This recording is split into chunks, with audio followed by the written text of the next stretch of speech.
addressing two things in this video: the safety line and your stop loss. Y'all have been asking, what is the safety line? How do I put it on? Where do I put my stop loss? Do I have one, or is my position size the same with all of my trades? And the answer is it depends.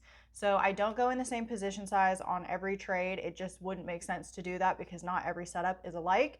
And then the safety line, I either add it in or one of my opposing lines becomes a safety. But to make it more clear for you, let's talk about it. This trade, we are on gold futures. And so I have a uptrend on a higher that I put in on a higher time frame, which is the green line right here. And then I also have an opposing trend line, which is my downtrend, the red trend line right here, which I drew on the 4-hour time frame. And we are on the 4-hour time frame currently. So I got into this trade because gold broke an uptrend. So I entered right here when it broke that uptrend line from a higher time frame.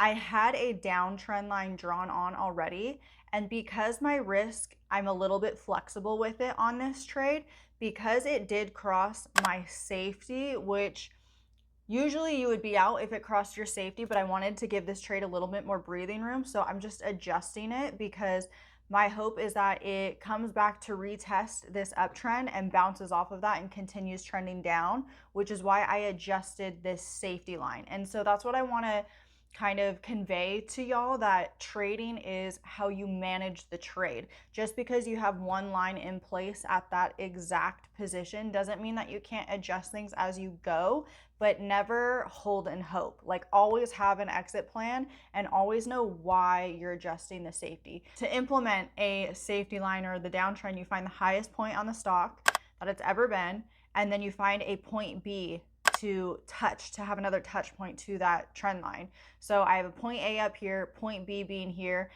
and there's a couple ways you could play this trade. So I could exit once it crosses this downtrend, or I can have a stop, and that is what I am comfortable risking. If you're not comfortable risking that, or you risk way more, that is your own prerogative. No one has to do what I do. I just talk about what works for me. And so I hope that kind of clears up the safety lines, because if you don't always have to exit if it crosses that safety line, as long as you know how you're managing your trade and you have an exit strategy, so you're not holding and hoping. That's the main thing that I want you to take away from this. So you can adjust things on the screen as price action continues to develop, but it's not the end all be all, as long as you know what you're doing and you're not just like, meh, I think I'll just hold to see what happens. Like, no, always know why you're doing something.